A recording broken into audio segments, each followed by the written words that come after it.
Hello everyone, welcome to success with Rai academy. 15 नवंबर 2022 के दैनिक जागरण के राष्ट्रीय संस्करण को आज की इस वीडियो में हम डिस्कस करेंगे। तो चलिए वीडियो को स्टार्ट करते हैं। सबसे पहली हेडिंग हम ले रहे हैं कि जबरन मतांतरण राष्ट्रीय सुरक्षा के लिए खतरा, और ये स्टेटमेंट दिया है सुप्रीम कोर्ट ने।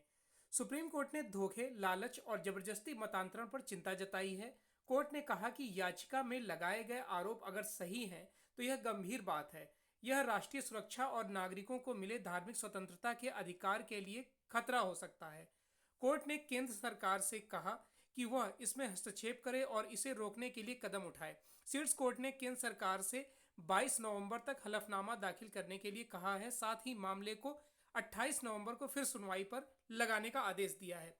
Justice M.R. शाह और जस्टिस हिमा कोहली की पीठ सोमवार को वकील अश्वनी उपाध्याय की याचिका पर सुनवाई कर रही थी, जिसमें मतांतरण रोकने के लिए कानून बनाने की मांग की गई है। इस दौरान शीर्ष कोर्ट ने चेतावनी भी दी कि धोखे, प्रलोभन और धमकी के जरिए मतांतरण नहीं रोका गया तो बेहद कठिन स्थिति पैदा हो जाएगी।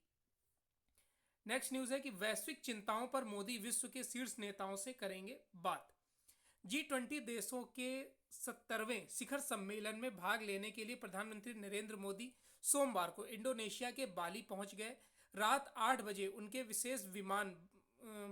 विशेष विमान बाली एयरपोर्ट पर उतरा।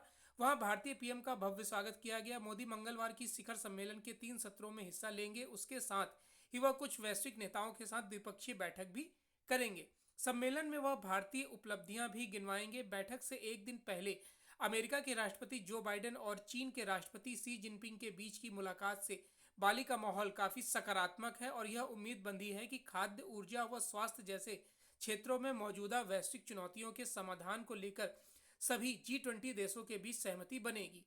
इस बार भारत की हिस्सेदारी G20 बैठक में काफी अहम होगी, क्योंकि अगले वर्ष यह आयोजन नई दिल्ली में होने वाला है। नेक्स्ट न्यूज है खुदरा और थोक महंगाई घटी। खुदरा और थोक महंगाई के मोर्चे पर थोड़ी राहत मिली है। अक्टूबर में खुदरा महंगाई दर गिरकर 6.77% पर रही है।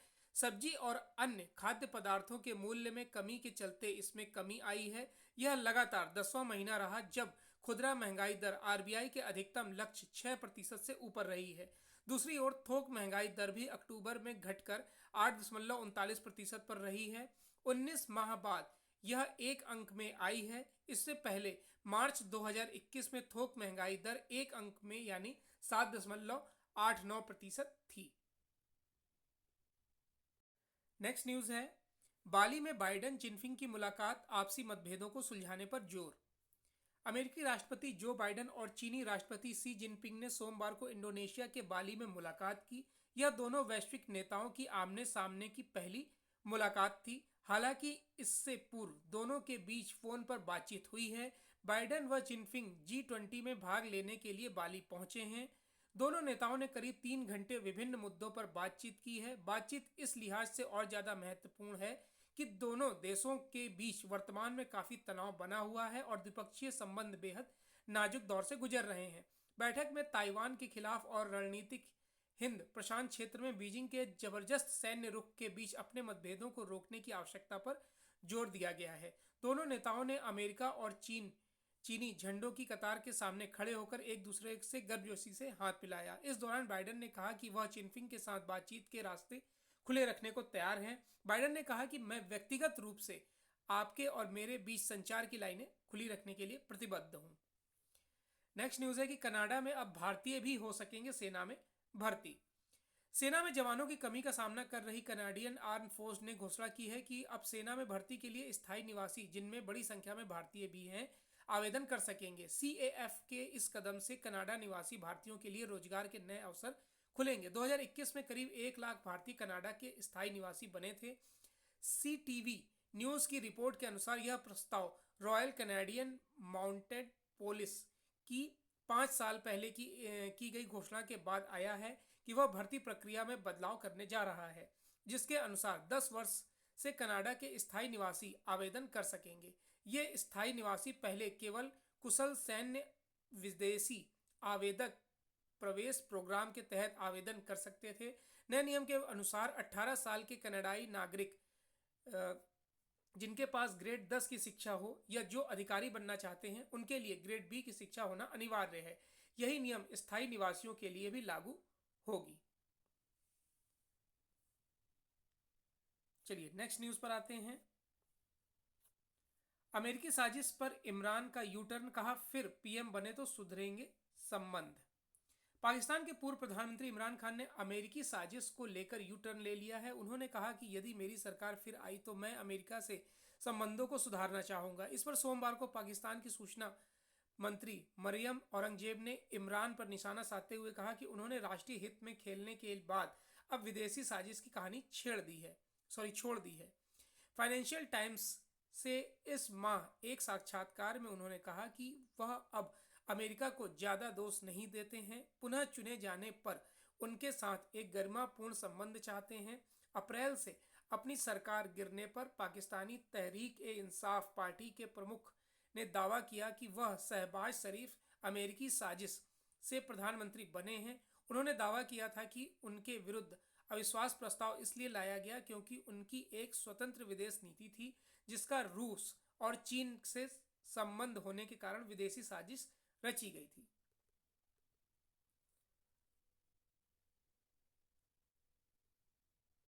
नेक्स्ट न्यूज है, अगले वर्ष तक सुधर जाएगी श्रीलंका की अर्थव्यवस्था। श्रीलंका के राष्ट्रपति रानिल विक्रमसिंघे ने सोमवार को संसद में बजट भाषण में कहा कि अगर नीतियों का पालन किया गया तो संकटग्रस्त देश की अर्थव्यवस्था अगले साल के अंत तक सुधर सकती है। बजट नीतियां अंतर्राष्ट्रीय मुद्रा कोष की अनुशंसाओं तक ही सीमित नहीं है। विक्रमसिंघे देश के वित्त मंत्री भी हैं। जुलाई में पद संभालने के बाद पहली बार वार्षिक बजट पेश करते हुए विक्रमसिंघे ने संसद में कहा कि देश की अर्थव्यवस्था को स्थिर करने के लिए आईएमएफ की अनुशंसाओं पर गौर किया गया है। सरकारी घाटा कम करने और आईएमएफ से बेल आउट पैकेज लेने के लिए बजट में कुछ खास कदम शामिल हो सकते हैं। सरकार की योजना मध्यम अवधि के ऋण को जीडीपी के 100% से कम पर लाने और आर्थिक विकास को 7% पर पहुंचाने की है। उन्होंने कहा कि सार्वजनिक राजस्व 2025 तक जीडीपी के 15% तक बढ़ाने का अनुमान है। वर्तमान में यह 8% पर है। नेक्स्ट न्यूज है, 2070 तक हानिकारक गैसों का उत्सर्जन शून्य करेगा भारत। भारत ने अंतर्राष्ट्रीय पर्यावरण सम्मेलन में पर्यावरण सुधार की योजना को सार्वजनिक करते हुए 2070 तक हानिकारक गैसों का उत्सर्जन शून्य करने की घोषणा की है। भारत ने कहा कि पेरिस समझौते के तहत हम वायुमंडल का तापमान औसतन 1.5 डिग्री सेल्सियस से कम रखने के प्रयास के लिए वचनबद्ध हैं। अन्य देशों की भी जिम्मेदारी बनती है कि वे कार्य योजना बनाएं और उसे क्रियान्वित करें। अभी तक अमेरिका, चीन, जापान समेत 56 देशों ने यूएन के मानदंडों के अनुसार पर्यावरण सुधार की घोषणा की है। सम्मेलन में भारत, चीन सहित कई विकासशील देशों ने सोमवार को खुद को घेरने के विकसित देशों के प्रयास को विफल कर दिया। विकसित देशों ने सबसे ज्यादा कार्बन डाइऑक्साइड का उत्सर्जन करने वाले 20 देशों की सूची बनाकर उस पर समन कार्यक्रम लागू करने की योजना बनाई थी।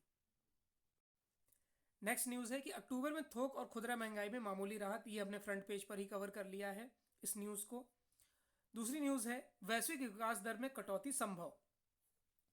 कुछ ही दिन पहले अंतर्राष्ट्रीय मुद्रा कोष ने वर्ष 2023 के लिए वैश्विक अर्थव्यवस्थाओं की विकास दर के अनुमान को घटाकर 2.7% कर दिया था। अब आईएमएफ ने संकेत दिया है कि हालात उसकी उम्मीदों से भी ज्यादा खराब होते दिख रहे हैं, तो विकास दर अनुमान को और घटाया जा सकता है। इस भय के पीछे मुख्य वजह महंगाई को थामने के लिए दुनिया के प्रमुख देशों की तरफ से उठाए जा रहे कदमों को बताया जा रहा है। माना जा रहा है कि इन कदमों का उल्टा असर भी आगे चलकर होगा। इसके बावजूद आईएमएफ ने यह सुझाव भी दिया है कि महंगाई रोकने की कोशिश जारी रहनी चाहिए और नीतिगत कदमों से महंगाई रोकने की प्राथमिकता के तौर पर लेना चाहिए। तो ये आज का यानी 15 नवंबर 2022 का दैनिक जागरण का राष्ट्रीय संस्करण था। आई होप आपको वीडियो अच्छा लगा होगा। अगर वीडियो अच्छा लगा हो तो लाइक और शेयर कर दीजिएगा। वीडियो देखने के लिए धन्यवाद।